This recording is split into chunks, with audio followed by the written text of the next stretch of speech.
సత్య news ప్రసార కథనానికి స్పందించిన అధికారులు ప్రయాణికుల ప్రాంగణానికి దారి చూపుటకు సన్నాహాలు.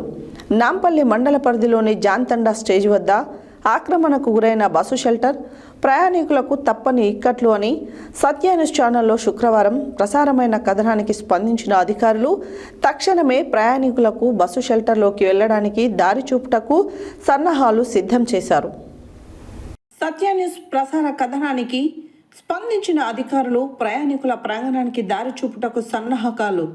నాంపల్లి మండల పరిధిలోని జాన్తండా స్టేజ్ వద్ద ఆక్రమణకు గురైన బస్సు షెల్టర్ ప్రయాణికులకు తప్పని ఇక్కట్లు అని సత్య న్యూస్ ఛానల్లో శుక్రవారం ప్రసారమైన కథనానికి స్పందించిన అధికారులు తక్షణమే ప్రయాణికులకు బస్సు షెల్టర్లోకి వెళ్లడానికి దారి చూపుటకు సన్నాహకాలు సిద్ధం చేశారు.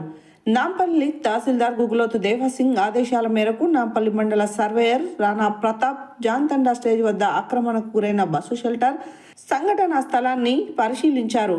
ఈ విషయమైన నాంపల్లి తహసీల్దార్ గుగులోతు దేవసింగ్ ను సత్య న్యూస్ వివరణ కోరగా త్వరలోనే మండల సర్వేయర్తో సంయుక్తంగా సర్వే నిర్వహించిన అనంతరం ప్రయాణికులకు ఎలాంటి ఆటంకం కలగకుండా ఆక్రమణకు గురైన ప్రయాణికుల ప్రాంగణాన్ని ప్రయాణికులకు అందుబాటులోకి తీసుకొస్తానని తెలిపారు.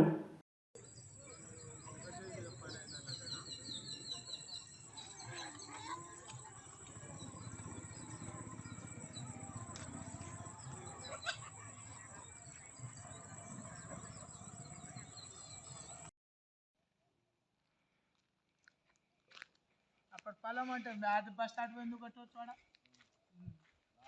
లాలు సార్ చాలా ఇబ్బంది సార్ మాకు.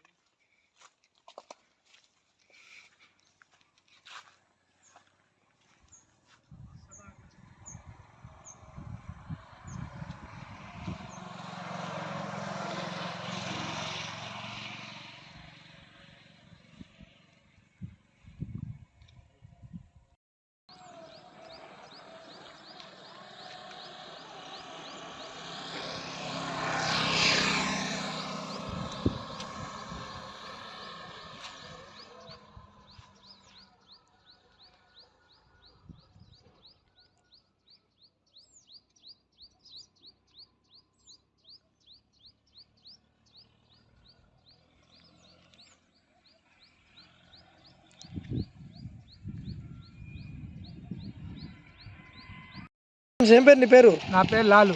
లాలు, ఏ ఊరు మీది? మాది జాన్తండా.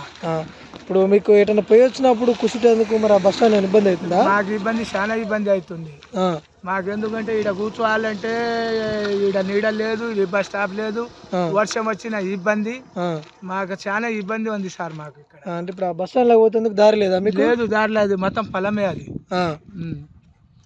దానివల్ల మాకున్న అంత ఇబ్బంది ఆడలేవు. బస్ స్టాండ్ అంటే ఏదైనా ఆరోగ్యం అంటే మాకు ఇప్పుడు ఎండ కొడుతుంది, కూర్చోవాలంటే చెట్టు నీడ లేదు, బస్ స్టాప్ లేదు.